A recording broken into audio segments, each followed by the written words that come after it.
Hello dear student, welcome to my YouTube channel Access Physics where you learn the easy and basic concept of physics। आज बात करेंगे विद्युत धारा के चुंबकीय प्रभाव के लेक्चर नंबर 2 के। आज का लेक्चर शुरू करने से पहले रिकॉल द प्रीवियस वन। पिछले लेक्चर में अपन ने बात की थी बायो-सावर्ट के नियम की, या बायो-सावर्ट के नियम से किसी बिंदु पर चुंबकीय क्षेत्र का मान निकालना, और बात की थी चुंबकीय क्षेत्र की दिशा ज्ञात करने की। चुंबकीय क्षेत्र की दिशा ज्ञात करने के अपन ने कोई दो नियम बताए थे। पहला था राइट हैंड थंब रूल की। राइट हैंड थंब रूल क्या कहता था? राइट हैंड थंब रूल, अपने राइट हैंड को इस प्रकार फैलाओ कि अंगूठा धारा की दिशा में रहे, तो मुड़ी हुई उंगलियां, यानी कि जिस बिंदु पे अपने को चुंबकीय क्षेत्र का मान निकालना है, मैं ये कहूं कि मान लो कि ये सीधा धारावाही चालक तार है कोई, अगर इसके अंदर आई एम्पीयर की धारा प्रवाहित हो रही है, तो मान लो कि मेरे को इस बिंदु P पर चुंबकीय क्षेत्र का मान निकालना है, तो अंगूठे को धारा की दिशा में, यानी कि अपने राइट हैंड से तार को इस प्रकार पकड़ो कि अंगूठा धारा की दिशा में रहे, और जिस बिंदु पर अपने को चुंबकीय क्षेत्र की दिशा ज्ञात करनी है, अपनी उंगलियों को उस ओर फैलाओ। तो अंगूठा धारा की दिशा में और उंगलियां जिस ओर संकेत करती है, बिंदु P पर चुंबकीय क्षेत्र का मान निकालना है, तो इस प्रकार। तो बिंदु P पर चुंबकीय क्षेत्र का मान इनसाइड द वॉल, यानी कि अंदर की तरफ होगा। या मैं कहूं दूसरे नियम था मैक्सवेल का कोरक पेच नियम।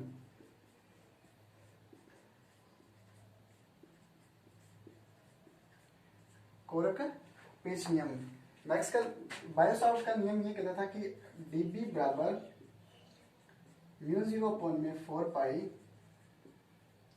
I dl cross r vector upon में r की क्यूब, यानी कि dl क्रॉस r वेक्टर चुंबकीय क्षेत्र की दिशा को डिनोट करते हैं। यानी कि dl से अपने को r चलना है। मैं ये कहूं कि ये मान लो कोई छोटा सा अल्पांश dl है, यहां से इस बिंदु P पर मेरे को चुंबकीय क्षेत्र की दिशा निकालनी है, ये हो गया r वेक्टर।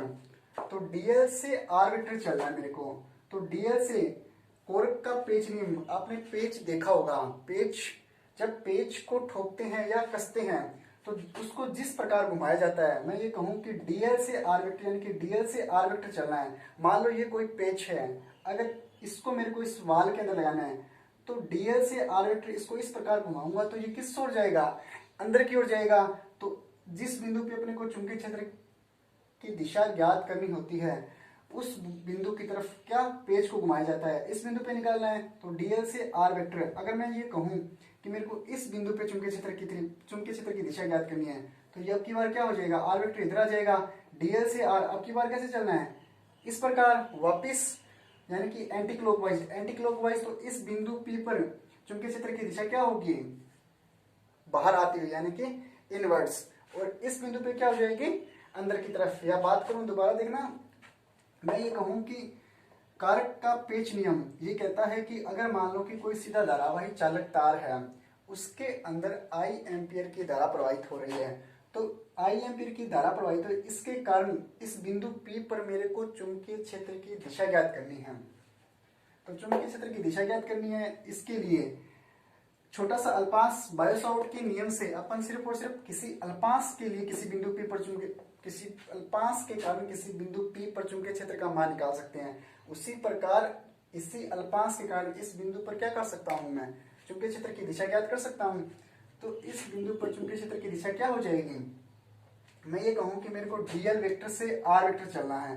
क्यों? क्योंकि बायो-सावर्ट का नियम क्या कहता है? dB बराबर μ0/4 पाई I dl vector cross r vector upon में r क्यूब। तो dl से r वेक्टर चलना है, dl से r वेक्टर चलना है, तो dl से r वेक्टर है। कोरक का पेच नियम, पेच को इस प्रकार घुमाओ कि dl से r वेक्टर, ये लो dl से r वेक्टर चला, यानी कि क्लॉकवाइज। जब क्लॉकवाइज चलता हूं तो पेच दीवार के अंदर की तरफ जाता है, तो दीवार के अंदर की तरफ जाएगा, तो इस बिंदु P पर धारा की दिशा क्या है? ये चुंबकीय क्षेत्र की दिशा क्या हो जाएगी? अंदर की तरफ, यानी कि इनवर्स हो जाएगी। और इस बिंदु पर अगर बात करूं तो dl वेक्टर ये रहा, r वेक्टर यानी कि वापस उल्टा चलना है, यानी कि एंटी क्लॉकवाइज, यानी कि इसको इस प्रकार घुमाऊंगा dl से r वेक्टर, तो इस बिंदु पर पेज क्या आएगा, बाहर की तरफ आएगा, बाहर की तरफ आएगा। इसका मीन्स क्या, चुंबकीय क्षेत्र की दिशा बाहर की तरफ हो जाएगी। एक बात और, अपने को पता है कि dB बराबर होता है dl vector cross r vector. यहां से एक बात और नोट करनी है, जब क्रॉस प्रोडक्ट की बात की जाती है, क्रॉस प्रोडक्ट की बात की जाती है, इसका मीन्स ये होता है कि dB जो चुंबकीय क्षेत्र होता है वो dl के भी तो परपेंडिकुलर यानी कि लंबवत होता है, और r वेक्टर के भी क्या होता है, लंबवत होता है। तो यहां से अगर कहूं कि dB लंबवत है dl के और dB लंबवत है r वेक्टर के, कहने का तात्पर्य जो चुंबकीय क्षेत्र होगा, मैं ये कहूं कि dl लंबवत है चुंबकीय क्षेत्र के, यानी कि dl अपना dl ये रहा, यहाँ पे dl है। अब चुंबकीय क्षेत्र अंदर की तरफ है, कहने का मतलब ये रहा अपना dl और चुंबकीय क्षेत्र अंदर की तरफ है, यानी कि ये रहा अपना dl और चुंबकीय क्षेत्र अंदर की तरफ। तो चुंबकीय क्षेत्र जब अंदर की तरफ होगा तो dl क्या होगा, इसके लंबवत हो जाएगा। यहाँ से dl किसके लंबवत है, r वेक्टर के, और चुंबकीय क्षेत्र r वेक्टर के भी लंबवत होता है। तो ये रहा अपना r वेक्टर और चुंबकीय क्षेत्र अंदर की तरफ है, तो ये r वेक्टर और ये चुंबकीय क्षेत्र है, ये r वेक्टर और ये अपना चुंबकीय क्षेत्र, तो ये इस प्रकार होगा अंदर की तरफ। तो ये भी क्या हो जाएगा, एक दूसरे के लंबवत हो जाएगा। तो यहाँ से क्या dB किस किस के लंबवत होता है, dl के भी तो लंबवत होगा और r वेक्टर के भी लंबवत होगा, यानी कि क्रॉस प्रोडक्ट क्या बताता है, dB जिसके बराबर है, यानी कि dB dl vector cross r vector, यानी कि dl के भी तो लंबवत होगा और r वेक्टर के भी लंबवत होगा। तीसरी बात की थी अपन ने चुंबकीय बल की दिशा ज्ञात करने की। अगर मान लो कि कोई भी चुंबकीय क्षेत्र के अंदर चुंबकीय क्षेत्र में कोई आवेश गतिमान है, न कि व्यस्त पे, यानी कि कोई आवेश गतिमान है, तो उस गतिमान आवेश पे, यानी कि इस आवेश में क्या होगा, वेग होगा या वेलोसिटी होगी। तो इस आवेश पर इस चुंबकीय क्षेत्र के कारण कोई न कोई बल का अनुभव करता है, और इस बल की दिशा ज्ञात करने का अपन ने इस बल की दिशा ज्ञात करने के लिए अपन ने तीसरा नियम बोला था, राइट हैंड पाम रूल।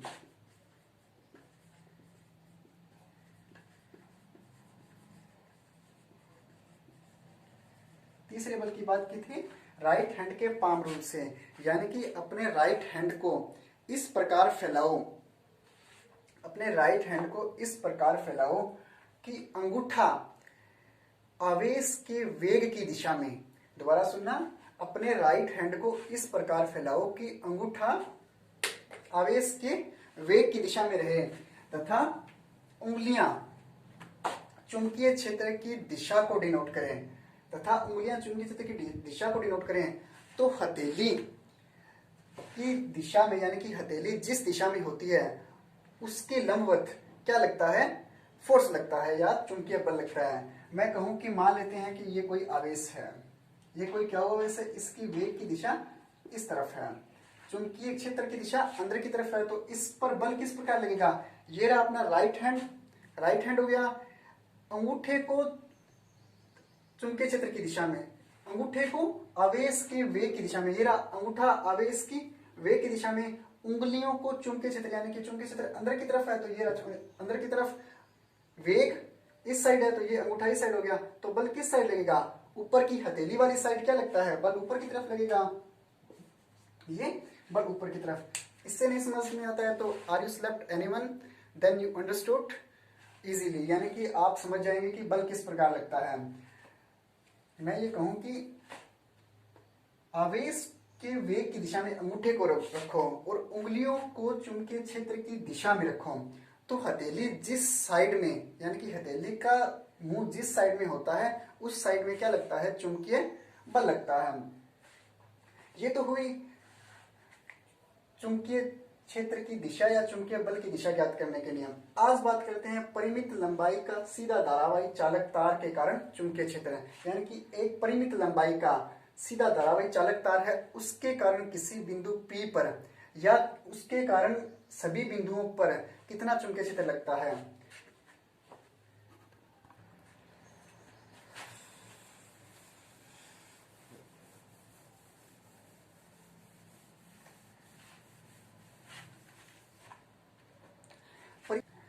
मान लेता हूं कि ये कोई परिमित लंबाई का चालक तार है, इसमें आई एम्पियर की धारा प्रवाहित हो रही है। जब किसी चालक तार के अंदर आई एम्पियर की धारा प्रवाहित होती है तो वह अपने चारों तरफ क्या करेगा, एक चुंबकीय क्षेत्र उत्पन्न करेगा। मान लेता हूं कि अपने को तार से ए दूरी पर कोई बिंदु P स्थित है, इसके ऊपर चुंबकीय क्षेत्र का मान चाहिए। तो तार से ए दूरी पर स्थित कोई बिंदु P है, इस पर चुंबकीय क्षेत्र का मान चाहिए।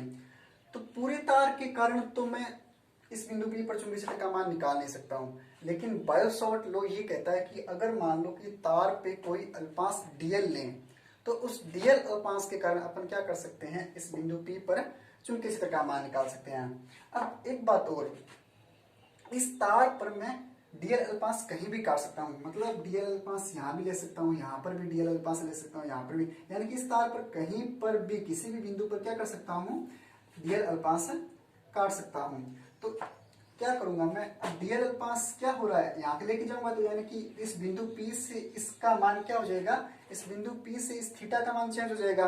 अगर dl अल्पांश को यहाँ लेके आऊंगा तो इस बिंदु P से थीटा का मान क्या हो जाएगा, चेंज हो जाएगा। तो क्या करता हूँ, तार के एक छोर से बिंदु P पर मान लेता हूँ कि कोण φ1 है और तार के दूसरे छोर से कोण φ2 है। क्या किया, dl अल्पांश का मान चेंज हो रहा है, dl अल्पांश का मान चेंज हो रहा है, यानी कि φ1 से φ2 चेंज हो रहा है। अगर dl अल्पांश का मान यहाँ लेता हूँ तो φ1 का मान चेंज होगा, यानी कि यहाँ लेता हूँ तो φ2 का मान चेंज होगा, यानी कि दोनों के मान चेंज हो रहे हैं। मैं ये कहूँ कि तार के कंप्लीट तार वायर के कारण तो मैं चुंबकीय क्षेत्र का मान निकाल नहीं सकता हूँ, लेकिन बायो-सॉवर्ट लॉ ये कहता है कि अगर तार पर मान लो कोई अल्पांश स्थित है, मान लेता हूं कि तार के ऊपर कोई dl अल्पांश स्थित है, अब इस बिंदु से मेरे को बिंदु P पर मैं चुंबकीय क्षेत्र का मान निकाल सकता हूं। तो मान लेता हूं कि तार के बिंदु O से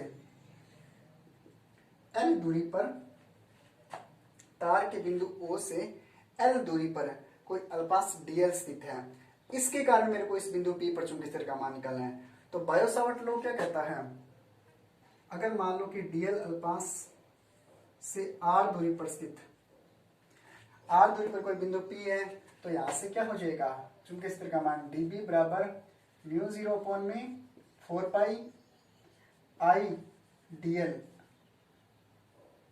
अपॉन में r स्क्वायर साइन थीटा।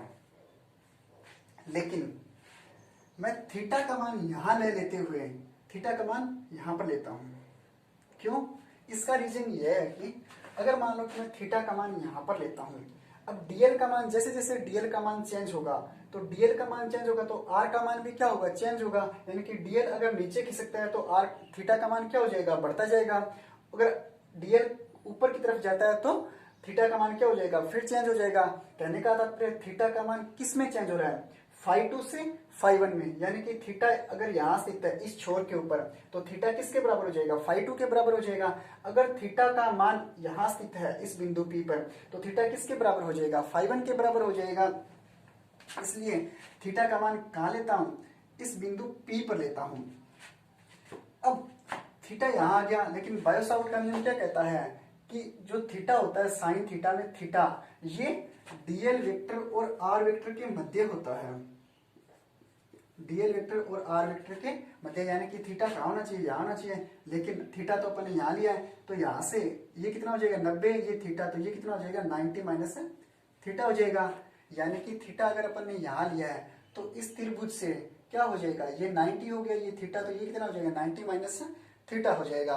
तो यहाँ से बायो-सॉवर्ट लॉ क्या कहता है, dl वेक्टर और r वेक्टर के मध्य होता है थीटा, तो यहाँ से क्या हो जाएगा, ये dB बराबर μ0 अपॉन में 4 pi I dl sine 90 minus theta upon में r स्क्वायर हो जाएगा। ये यहाँ से ट्रिग्नोमेट्री के चतुर्थांश से क्या होता है, sine 90 minus theta, 90 minus theta चतुर्थांश में 90 से 270 लाइन के ऊपर साइन थीटा किस में चेंज हो जाता है, कोस थीटा में चेंज हो जाता है, लेकिन 90 माइनस थीटा किस चतुर्थांश में, पहले में, और पहले चतुर्थांश के अंदर all trigonometric functions are positive.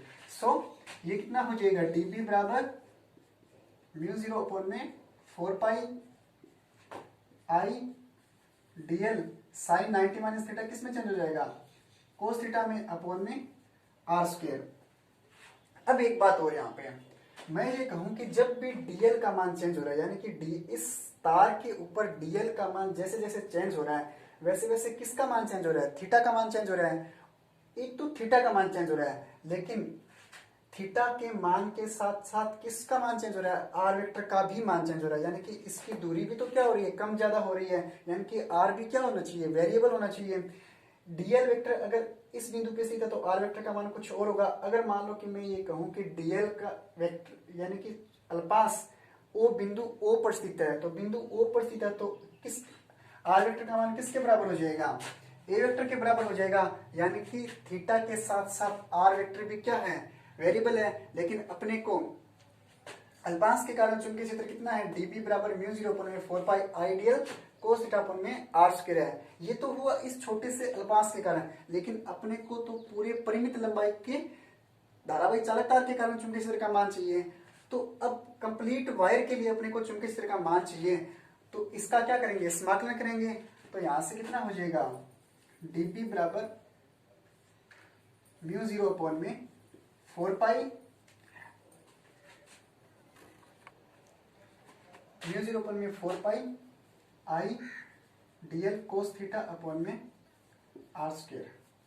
इसका अपने को क्या चाहिए, समाकलन चाहिए। लेकिन समाकलन करना किस में, थीटा में करना है, थीटा में करना है। क्यों, क्योंकि थीटा चेंज हो रहा है। तो यहां से क्या हो जाएगा, थीटा किससे चेंज हो रहा है, φ2 से φ1 चेंज हो रहा है। यानी कि अगर इस छोर पे तो थीटा का मान किस में होगा, φ2, यानी कि थीटा का मान φ2 के बराबर होगा। अगर मान लो कि इस छोर के ऊपर डीएल अल्पांश थीटा, तो थीटा का मान किसके बराबर होगा, φ1 के बराबर होगा। यानी कि समाकलन कहां से कहां तक करना है, φ2 से φ1 करना है। लेकिन अगर मैं कहूं कि जब थीटा का मान नीचे की तरफ है, यानी कि इस बिंदु पे है, तो माइनस में लेता हूं। अगर ऊपर की तरफ जाता हूं तो पॉजिटिव लेता हूं। अगर मैं कहूं कि ये कोई चतुर्थांश है, अगर नीचे की तरफ जाता हूं चतुर्थांश में तो क्या होता है, नेगेटिव होता है। ऊपर की तरफ जाता हूं तो पॉजिटिव हो जाएगा। तो समाकलन किस में होगा, φ2 से φ1, यानी कि माइनस φ2 से प्लस का φ1 तक हो जाएगा इसका समाकलन।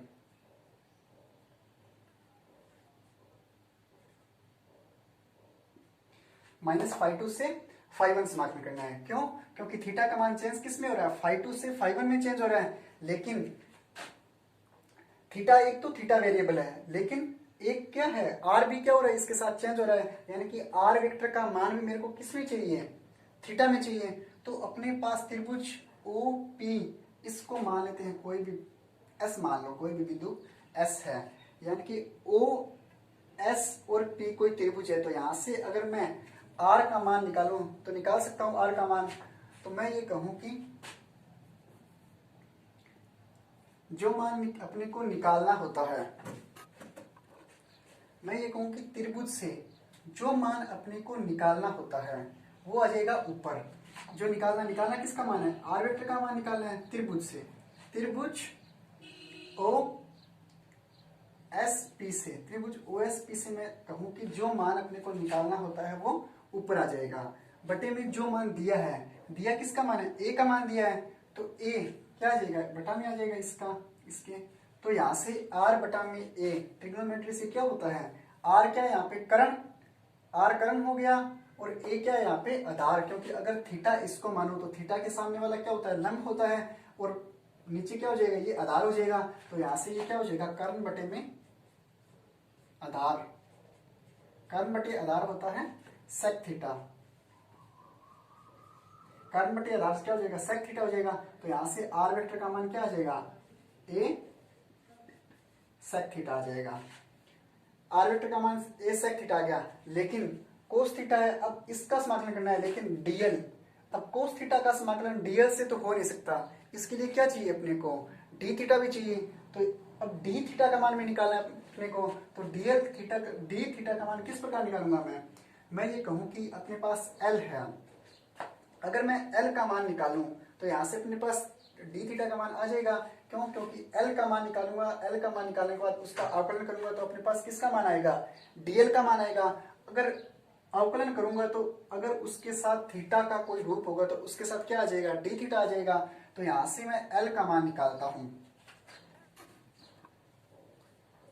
एल का मान चाहिए, तो मैं ये कहूँ कि जो मान अपने को निकालना होता है वो आ जाएगा ऊपर, एल निकालना है इसका मान, और जो दिया है अपने को, दिया किसका मान है, ए का मान दिया, यानी कि एल बटा में ए, तो एल बटा में ए क्या हो जाएगा, एल यहाँ से थीटा, थीटा के सामने वाला लंब, और दिया क्या है, ए दिया है, तो क्या हो जाएगा एल बटा में ए, लंब बटे में आधार, और लंब बटे में आधार क्या होता है, टेन थीटा,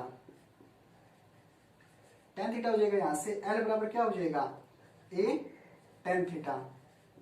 लेकिन अपने को मान किसका चाहिए, डीएल का मान चाहिए, तो डीएल का मान चाहिए, तो अब इसका अवकलन कर दूं, जब इसका अवकलन करूंगा तो डीएल बराबर क्या हो जाएगा, ए टेन थीटा का अवकलन होता है सेक स्क्वायर थीटा, तो ये क्या हो जाएगा, टेन थीटा का अवकलन सेक स्क्वायर थीटा, लेकिन थीटा के बाद क्या होगा, साथ में अवकलन होगा, और इसका अवकलन क्या हो जाएगा, डी थीटा हो जाएगा। तो ये दोनों के दोनों मान इसके अंदर रख सकता हूं। अगर मैं कहूं कि ये समीकरण नंबर 1 हो गई, ये हो गई समीकरण नंबर 2, और ये समीकरण नंबर 3 हो गए। समीकरण 2 या 3 से मान समीकरण 1 में रखने पर लिखना चाहो तो लिख सकते हो, समीकरण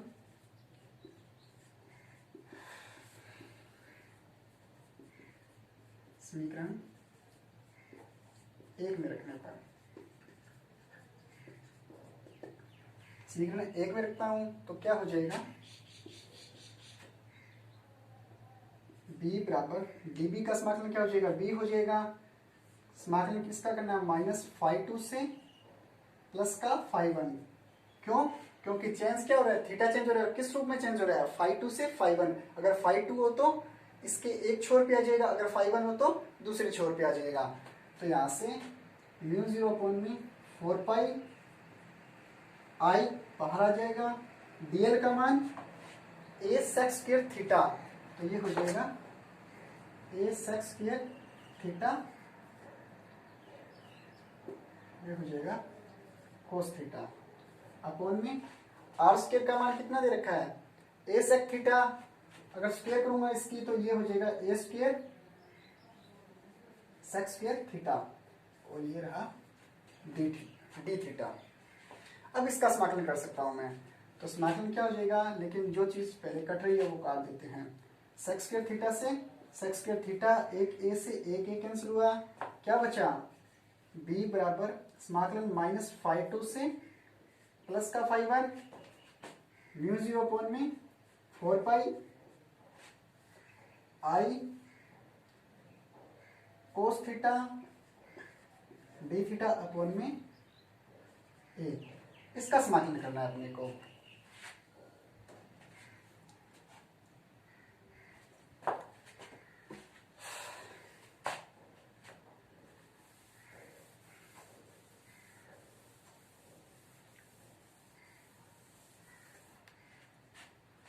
यहां से क्या हो जाएगा, ये समाकलन करना है, b बराबर ये हो जाएगा μ0 अपॉन में 4 पाई, μ0 अपॉन में 4 पाई नियत राशि है, आई धारा भी क्या है यहाँ पे सेम बहेगी, जो यहाँ बहेगी वही क्या बहेगी ऊपर भी, यानी कि एक नियत है धारा भी, ए ये भी क्या है परिमित दूरी नियत है, तो ये क्या आ जाएगा बाहर आ जाएगा, तो समाकलन किसका होगा, μ0 आई अपॉन में 4 पाई ए, समाकलन होगा कोस थीटा डी थीटा का, यहां से ये हो जाएगा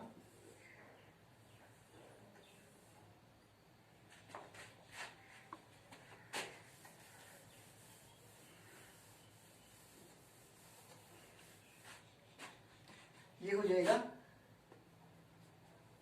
μ0 आई अपॉन में 4 पाई ए, कोस थीटा का समाकलन होता है साइन थीटा, लेकिन साइन थीटा का समाकलन होता है माइनस का कोस थीटा, तो कोस थीटा का समाकलन क्या हो जाएगा साइन थीटा हो जाएगा, तो ये हो जाएगा, चल क्या रहा है माइनस का φ2 से φ1 समाकलन करना है प्लस का, तो ये हो जाएगा साइन थीटा माइनस का φ2 से प्लस का φ1 बराबर μ0 आई अपॉन में 4 पाई ए।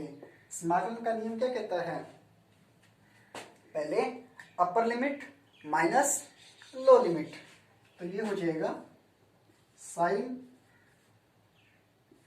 φ1 माइनस साइन माइनस का φ2।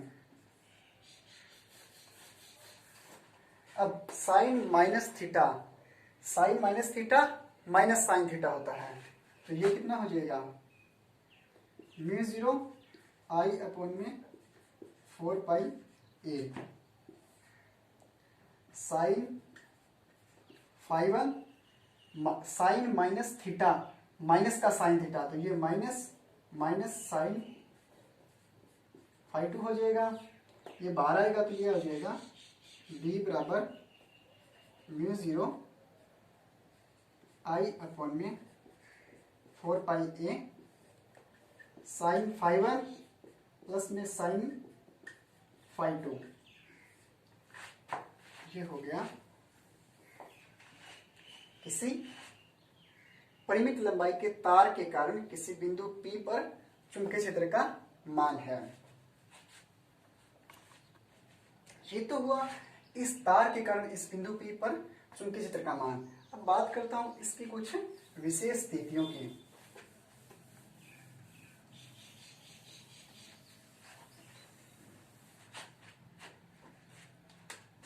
मैं ये कहूं कि मान लो कि कोई अल्पांश अनंत दूरी पर रखा है, यानी कि बिंदु P अनंत पर स्थित है, या तार की लंबाई क्या हो अनंत हो। अगर तार की लंबाई अनंत है, मैं ये कहूं कि कोई अनंत लंबाई का तार है, अनंत लंबाई का तार है और उसके कारण बिंदु P पर मेरे को चुंबकीय क्षेत्र का मान निकालना है। मैं ये कहूं कि अगर तार अनंत लंबाई का है तो ये कोई बिंदु P है, ये दूरी हो गई a, ठीक है, बिंदु P है। इस बिंदु P पर इस अनंत लंबाई के तार के कारण मेरे को निकालना है चुंबकीय क्षेत्र का मान। जब तार अनंत लंबाई का है तो अनंत छोर के ऊपर क्या मैं इसको यानी कि जो φ1 या φ2 है उसको 90 डिग्री एंगल मान सकता हूं। यानी कि यहाँ पे अपना मैं ये कहूं कि जब बिंदु यहाँ पे था तो ये कोण था φ1 और बिंदु यहाँ था तो कोण था ये φ2। मैं ये कहूं कि तार अनंत लंबाई का है। जब अनंत लंबाई का तार होता है तो जब बिंदु यहाँ पे था तो φ1 कोण था। अगर मान लो कि बिंदु यहाँ है तो कोण φ2 है। लेकिन जब तार अनंत लंबाई का यानी कि बिंदु φ1 या φ2 के लिए बिंदु क्या है अनंत पर स्थित है, और अनंत पर स्थित बिंदु के लिए किसी बिंदु पर जो कोण बनाया जाता है वो कितना होता है 90 डिग्री होता है। कहने का तात्पर्य मैं ये कहूं कि मान लो ये अनंत लंबाई का तार है और कोई बिंदु P यहाँ स्थित है। जब बिंदु P यहाँ स्थित है तो इसके लिए जब यहाँ से इस छोर से कोण बनाऊंगा तो लगभग कितना आएगा, वो 90 डिग्री ही आएगा। तो φ1 या φ2 का मान कितना हो जाएगा, φ1 बराबर φ2 बराबर कितना हो जाएगा कोण 90 डिग्री हो जाएगा। कहने का मतलब ये कोई अनंत लंबाई का तार है, इसके लिए कोई बिंदु P यहाँ स्थित है और φ1 और φ2 का मान कितना हो जाएगा 90 हो जाएगा। जब φ1 और φ2 का मान अगर 90 डिग्री है तो चुंबकीय क्षेत्र का मान कितना हो जाएगा, बिंदु P पर चुंबकीय क्षेत्र का मान हो जाएगा B बराबर म्यू जीरो आई अपॉन में 4 पाई ए साइन 90 प्लस φ2 का मान कितना साइन 90। यहाँ से साइन 90 का मान कितना होता है, साइन 90 का मान होता है 1, तो साइन 90 का मान 1 और ये कितना हो जाएगा 2 हो जाएगा। तो b का मान हो जाएगा म्यू जीरो आई अपॉन में 2 से 2 कितना ये कैंसिल हो जाएगा तो ये बच जाएगा 2 पाई ए। यानी कि अगर मान लो कि तार अनंत लंबाई का है तो अनंत लंबाई के तार के लिए चुंबकीय क्षेत्र का मान कितना आ जाएगा b बराबर म्यू जीरो आई अपॉन में 2 पाई ए। क्यों, क्योंकि अनंत लंबाई के तार के लिए φ1 और φ2 का मान कितना होता है 90 डिग्री होता है। तो 90 का मान साइन 90 का मान कितना होता है 1 होता है, 1 और 1 2 हो जाएगा और ये 4 से क्या ये कैंसिल हो जाएगा तो बचेगा क्या म्यू जीरो आई अपॉन में 2 पाई ए। बात करता हूं इसकी दूसरी स्थिति की। जब बिंदु P तार की एक छोर के ऊपर स्थित होता है, जब बिंदु तार के एक छोर के उपस्थित है, कहने का मतलब ये मान लो अनंत लंबाई का तार है, कोई भी तार है। जब बिंदु P यहाँ स्थित है, यानी कि तार के एक छोर के ऊपर स्थित है, जब तार के एक छोर के ऊपर स्थित है तो मैं ये कहूँ कि ये दूरी मान ली a। क्यों? क्योंकि तार के एक छोर से बिंदु P की दूरी कितनी है? a है।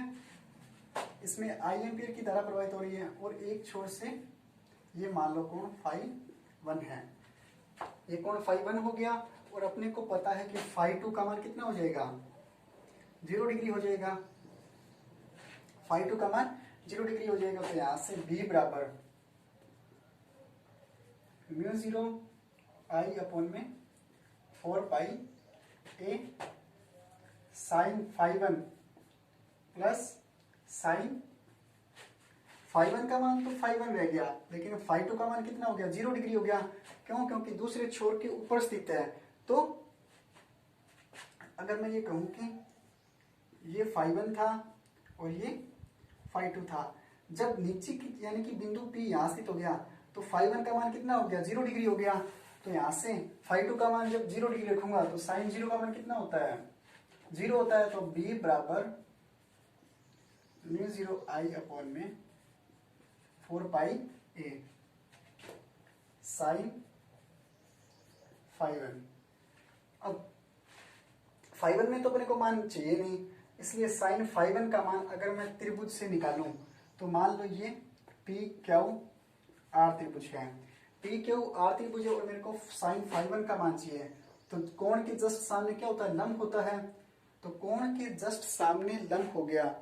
और अपने को पता है कि जब बिंदु P इसके एक छोर के ऊपर स्थित है, तो ये बिंदु P एक छोर के ऊपर स्थित है। अपने को पता है तार L लंबाई का तार है, तो ये हो गया L लंबाई का तार। तो लंब कितना हो गया? L हो गया। तो थीटा के सामने क्या होता है? लंब होता है। तो लंब बटे में कर्ण। तो अगर साइन φ1 का मान चाहिए तो साइन φ1 बराबर हो जाएगा लंब बटे में कर्ण। तो ये हो जाएगा L अपॉन में a हो जाएगा। साइन φ1 नहीं साइन φ1 यानी क्या होता है? साइन φ बराबर ये होता है लंब बटे में कर्ण होता है। अपने पास लंब तो है L, लेकिन कर्ण निकाल सकता हूं। तो कर्ण कितना हो जाएगा? L स्क्वायर प्लस में a स्क्वायर का under root, L square plus a square का अंडर रूट। तो साइन φ1 का मान कितना हो जाएगा? B बराबर μ0 I अपॉन में 4 पाई a साइन φ1 का मान यहां से लिखूं तो लंब बटे में कर्ण हो जाएगा। तो ये हो जाएगा L बटा में L स्क्वायर प्लस में a स्क्वायर। तो B का मान कितना आ जाएगा? यानी कि जब बिंदु इसके एक छोर के ऊपर स्थित होता है, एक छोर के ऊपर स्थित होगा, मैं ये कहूँ कि कोई L लंबाई का तार है, L लंबाई के तार के किसी बिंदु P यानी कि कोई बिंदु P इसके एक किनारे पे स्थित है, तो इसके लिए अगर चुंबकीय क्षेत्र का मान निकालना तो क्या हो जाएगा? B बराबर μ0 I अपॉन में 4 पाई a गुणा L बटा में अंडर रूट का L स्क्वायर प्लस में a स्क्वायर हो जाएगा। अब मैं बात करूं इसी केस के अंदर, ये तो था L लंबाई के तार के कारण।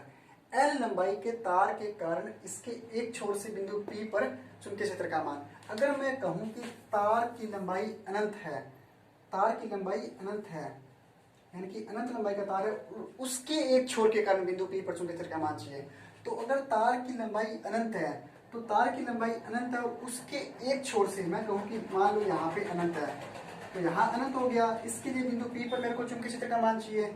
इसके लिए अगर बिंदु P पर चुंबकीय क्षेत्र का मान चाहिए तो मैं ये कहूँ कि φ1 के लिए ये कोण आ जाएगा 90 डिग्री और φ2 के लिए कितना हो जाएगा? 0 हो जाएगा। क्यों? क्योंकि एक छोर पे स्थित है और एक छोर से दूसरे छोर तक अगर थीटा का मान नापा जाए तो कितना हो जाएगा? अनंत के लिए 90 डिग्री हो जाएगा और φ2 के लिए कितना हो जाएगा? 0 डिग्री। क्यों? क्योंकि जो बिंदु P है वो कहाँ पे स्थित है? उसके दूसरे छोर के ऊपर स्थित है। तो जब दूसरे छोर के ऊपर स्थित है तो मैं ये कहूं कि अनंत लंबाई के तार के कारण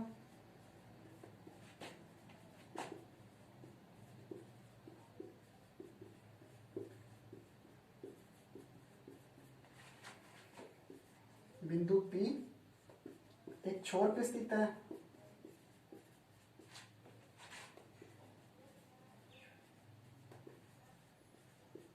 तो ये कितना हो जाएगा? एक छोर पे स्थित है तो फाई टू तो 0 हो जाएगा, लेकिन फाई वन कितना हो जाएगा, 90 डिग्री हो जाएगा। क्यों? क्योंकि बिंदु पी अनंत, यानी कि फाई टू के लिए दूसरा छोर कितना हो जाएगा, अनंत हो जाएगा, और अनंत के लिए कोण कितना होता है, 90 डिग्री होता है। तो बी चुंबकीय क्षेत्र का मान कितना आ जाएगा, म्यू 0 आई अपॉन में 4 pi A sine phi one का मान तो कितना आ जाएगा, 90 डिग्री आ जाएगा। तो साइन 90 प्लस साइन 0। तो यहां से अगर इसका मान निकालो तो 90 का मान कितना हो जाएगा, 1 हो जाएगा, और साइन 0 का मान कितना हो जाएगा, 0। तो यहां से ये मान हो जाएगा b बराबर म्यू 0 आई अपॉन में 4 पाई ए। ये तो था जब तार की लंबाई l है उसके लिए चुंबकीय क्षेत्र का मान, जब बिंदु P उसके एक छोर पर स्थित है, और जब तार अनंत लंबाई का हो और बिंदु P उसके एक छोर पर स्थित हो, तो चुंबकीय क्षेत्र का मान कितना आ जाएगा, चुंबकीय क्षेत्र का मान म्यू 0 आई अपॉन में 4 पाई ए हो जाएगा। अब बात करूं इसके तीसरे केस की, तो तीसरे केस के अंदर जब बिंदु P इसके लंब अर्धक पर स्थित है, यानी कि बिंदु P तार के मध्य में स्थित है। कहने का तात्पर्य ये कोई तार है, इसमें आई एम्पीयर की धारा प्रवाहित हो रही है, यानी कि लंब अर्धक है। जो बिंदु P है इसकी दूरी a हो गई, ये बिंदु P है, यानी कि फाई वन और फाई टू बराबर है दोनों। ये फाई वन हो गया, ये फाई टू, यानी कि लंब अर्धक का मतलब होता है फाई वन बराबर फाई टू बराबर मान लो फाई है, यानी कि जितनी दूरी यहाँ से यहाँ तक है, यानी कि जितना कोण बिंदु P से यहाँ अंतरित करता है उतना ही कोण यहाँ से यहाँ अंतरित करेगा। कहने का तात्पर्य फाई वन और फाई टू क्या हो जाएगा, बराबर हो जाएगा। और अपने को पता है कि बी बराबर चुंबकीय क्षेत्र म्यू 0 आई अपॉन में 4 pi A sine phi one plus sine phi two. जब लंब अर्धक के ऊपर स्थित है तो फाई वन बराबर फाई टू बराबर कितना हो जाएगा, फाई के हो जाएगा। तो यहां से जब इसका मान रखता हूं तो म्यू 0 आई अपॉन में 4 पाई ए, फाई वन और फाई टू का मान फाई हो जाएगा, sine phi plus sine phi 2 sine phi हो जाएगा। ये हो जाएगा b बराबर म्यू 0 आई अपॉन में 2 पाई ए, और ये हो जाएगा साइन फाई। जब बिंदु P इसके लंब अर्धक पर स्थित होता है, तो लंब अर्धक का मतलब तार के मध्य भाग में, तो मध्य भाग से कोण कितना बनाएगा, फाई वन फाई टू बराबर क्या हो जाएगा, फाई हो जाएगा। तो इसके लिए चुंबकीय क्षेत्र का मान कितना आया, b बराबर म्यू 0 आई अपॉन में 2 पाई ए अपॉन में साइन फाई। ये तो बात की इसकी विशेष स्थितियों की, लेकिन एक चीज जो सबसे इंपॉर्टेंट है वो है जब अपन ने किसी तार की बात की थी, तार से कोई बिंदु P लिया था और इसकी दूरी a, यानी कि तार से जो दूरी a ली जाती है, जो नोट करने लायक बात है, यानी कि जो सबसे इंपॉर्टेंट है, ये तार की दूरी ली जाती है ये हमेशा तार के परपेंडिकुलर ही होनी चाहिए, यानी कि जो दूरी a ली जाती है वो तार से लंबवत ही होनी चाहिए। कहने का तात्पर्य है अगर मैं ये कहूँ कि ये बिंदु P है, यानी कि यहाँ से ये दूरी a नहीं हो सकती, ये कहना गलत है, यानी कि जो दूरी होनी चाहिए वो परपेंडिकुलर ही होनी चाहिए। दूसरी बात है जो फाई वन और फाई टू मेजर किए जाते हैं, यानी कि फाई वन और फाई टू जो मेजर किए जाते हैं वो यहाँ से मेजर किए जाएंगे, यानी कि इस बिंदु P से, न कि यहाँ से। यहाँ से फाई वन और फाई टू लेना गलत है। फाई वन और फाई टू जो मेजर किए जाएंगे वो कहाँ से मेजर किए जाएंगे, यहाँ से मेजर किए जाएंगे। ये फाई वन हो जाएगा और ये फाई टू हो जाएगा।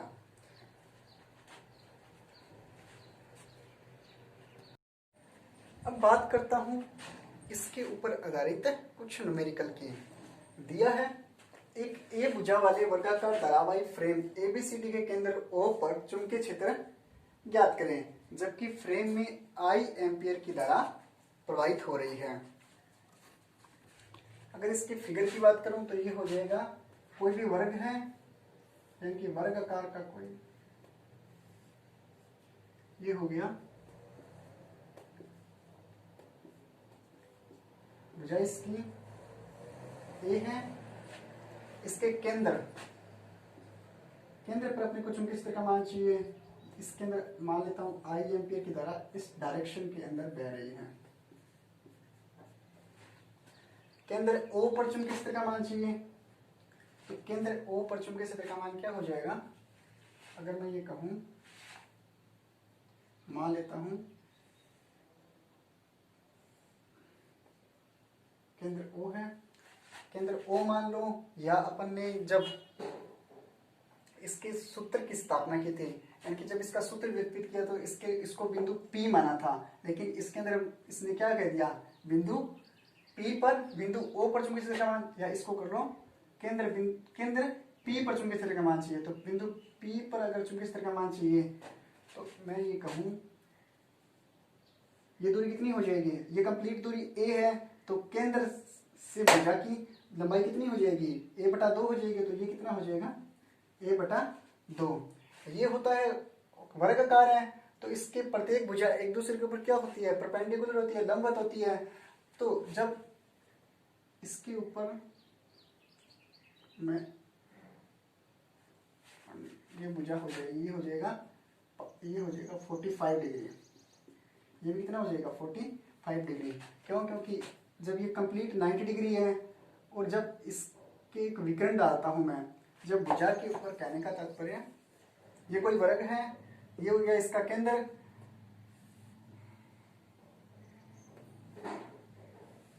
जब इसके ऊपर विकर्ण डालता हूं, ये 90 हो गया, तो ये 45, ये 45, तो ये कितना हो जाएगा 90 हो जाएगा। कहने का तात्पर्य ये कितना हो जाएगा 45, और ये कितना हो जाएगा 45 डिग्री हो जाएगा। तो ये हो गया 45, ये हो गया 45। अब अपने को पता है कि किसी तार के कारण चुंबकीय क्षेत्र का मान कितना हो जाएगा, B बराबर μ0I/4πa sin φ1 प्लस sin φ2। φ1 का मान कितना है 45, φ2 का मान भी कितना हो जाएगा 45 हो जाएगा। तो B बराबर कितना हो जाएगा, चुंबकीय क्षेत्र का मान μ0I/4πa sin φ1 का मान 45 है, तो ये हो जाएगा sin 45 प्लस sin 45, ये हो जाएगा μ0I/4πa sin 45 का मान होता है 1/√2 प्लस में 1/√2। जब इसका लघुत्तम लेंगे अपन, तो ये हो जाएगा μ0I/4πa 2/√2। जब इसको हल करूंगा तो ये हो जाएगा B बराबर μ0I/2√2 पाई ए, यानी कि इस एक तार के कारण इस पर चुंबकीय क्षेत्र का मान कितना आ गया, B बराबर μ0I/2√2 पाई ए आ गया। लेकिन जब धारा इस कंप्लीट वर्गाकार फ्रेम में बहती है, तो यानी कि इसकी डायरेक्शन भी क्या होगी, चेंज होगी। मैं ये कहूं कि इस तार में, यानी कि तार एडी के अंदर इसकी डायरेक्शन, यानी कि बिंदु P पर चुंबकीय क्षेत्र की दिशा किस ओर होगी, मैं ये कहूं कि वही राइट हैंड थंब रूल, यानी कि अंगूठे को धारा की दिशा में रखो और मुड़ी हुई उंगलियां यानी कि जिस बिंदु पे अपने को चुंबकीय क्षेत्र का मान निकालना है, मुड़ी हुई उंगलियों को उस दिशा में रखो। तो ये क्या हो गया, अंगूठा धारा की दिशा में, तो मुड़ी हुई उंगलियां किस ओर है, बिंदु P पर। बिंदु P पर चुंबकीय क्षेत्र का मान कितना हो जाएगा, अंदर की ओर हो जाएगा, यानी कि चुंबकीय क्षेत्र की दिशा किस ओर होगी, अंदर की ओर होगी। अब मैं बात करूं A से B, यानी कि जब धारा A से B की ओर चलती है, A से B की ओर चलती है और अपने को बिंदु P पर क्या निकालना है, चुंबकीय क्षेत्र का मान निकालना है, तो अंगूठे को इस प्रकार रखो। अब भी क्या होगा, चुंबकीय क्षेत्र का मान अंदर की तरफ होगा, यानी कि चुंबकीय क्षेत्र कहाँ होगी, बिंदु P पर चुंबकीय क्षेत्र किस ओर होगा, अंदर की ओर होगा। बात करूं अगर बिंदु B से C तक, यानी कि धारा किस ओर आ रही है, अंदर की तरफ आ रही है, अंगूठे को धारा की दिशा में रखो, बिंदु P पर मेरे को चुंबकीय क्षेत्र का मान चाहिए, तो ये फिर क्या हो गया, अंदर की ओर हो गया। तो बिंदु P पर B और C के तार के कारण किस ओर होगा चुंबकीय क्षेत्र, अंदर की ओर। अगर बात करूं C और D तार के कारण, इस तार के कारण बिंदु P पर मेरे को चुंबकीय क्षेत्र का मान चाहिए, तो ये क्या हो जाएगा, अंगूठे को धारा की दिशा में, तो मुड़ी हुई उंगलियां किस अंदर की ओर है, तो बिंदु P पर चुंबकीय क्षेत्र का मान किस ओर होगा, अंदर की ओर होगा। यानी कि इन चारों तार के कारण, कहने का मतलब जब धारा इस कंप्लीट वर्गाकार फ्रेम में बहती है तो इन चारों तारों के कारण बिंदु P पर चुंबकीय क्षेत्र का मान क्या होगा, अंदर की ओर होगा। कहने का तात्पर्य जो परिणामी चुंबकीय क्षेत्र होगा, यानी कि परिणामी चुंबकीय क्षेत्र B बराबर क्या हो जाएगा, अगर मैं A से D पर चुंबकीय क्षेत्र को B1 मानूं तो अंदर की तरफ है, A से B को चुंबकीय क्षेत्र को B2 मानूं तो उसकी दिशा भी किस ओर है, अंदर की तरफ है। B से C पर चुंबकीय B से C में अगर धारा बह रही है और इसके कारण जो चुंबकीय क्षेत्र उत्पन्न हो रहा है उसको B3 मानूं तो उसकी डायरेक्शन B अंदर की तरफ है। अगर C से D तार के अंदर धारा I एम्पियर की बह रही है तो उसके कारण जो चुंबकीय क्षेत्र उत्पन्न हो रहा है उसको B4 मानूं तो उसकी डायरेक्शन B कागज के तल के लंबवत है, अंदर की ओर है। यानी कि जो परिणामी चुंबकीय क्षेत्र होगा वो क्या होगा, B बराबर B1 plus B2 plus B3 plus में B4। कहने का तात्पर्य क्या हो जाएगा, B बराबर ये हो गया B1 तार के कारण, B1 तार के कारण इतना हो गया तो इस कंप्लीट क्या हो जाएगा, सेम का सेम रहेगा। यानी कि वर्गाकार है, जो भुजा यहाँ है वही सेम की सेम क्या है यहाँ पे है, वही सेम की सेम क्या है यहाँ, यानी कि वर्गाकार है। एक तार के कारण चुंबकीय क्षेत्र का मान निकला, वही सेम का सेम क्या रहेगा, चारों तार के कारण रहेगा। तो ये हो गया B1। तो यहाँ से अगर मैं कहूँ कि B बराबर 4 गुणा μ0 I अपॉन में 2√2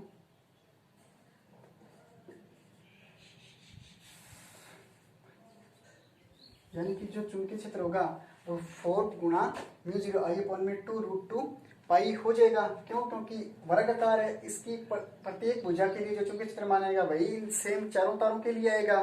तो क्या हो जाएगा, B बराबर 4 गुणा में 4 μ0 I अपॉन में 2√2 पाई A हो जाएगा। अब कहूँ अगर इसकी भुजा के बारे में, तो ये कंप्लीट भुजा तो होती है, अपने को पता है ये कंप्लीट भुजा क्या है, A है। और अपने को बिंदु P तक की, यानी कि इस तार से बिंदु P तक की भुजा चाहिए, कितनी हो जाएगी, A अपॉन में 2 हो जाएगी, क्योंकि कंप्लीट A है तो इसकी क्या हो जाएगी, आधी हो जाएगी। तो यहां से अगर कहूं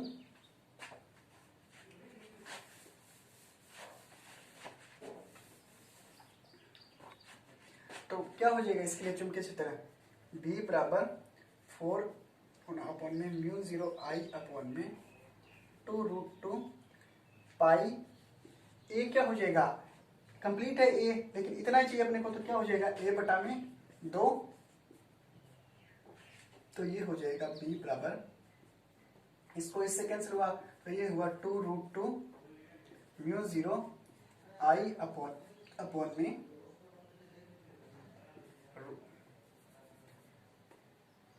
पाई A हो जाएगा।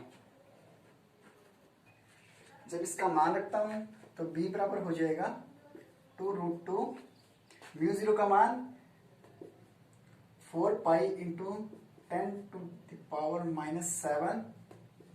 I, ये हो जाएगा पाई A, पाई से पाई कैंसिल हुआ, ये कितना हो जाएगा B बराबर 8√2 इंटू 10⁻⁻7 I अपॉन में A। और चुंबकीय क्षेत्र का मात्रक क्या होता है, टेस्ला।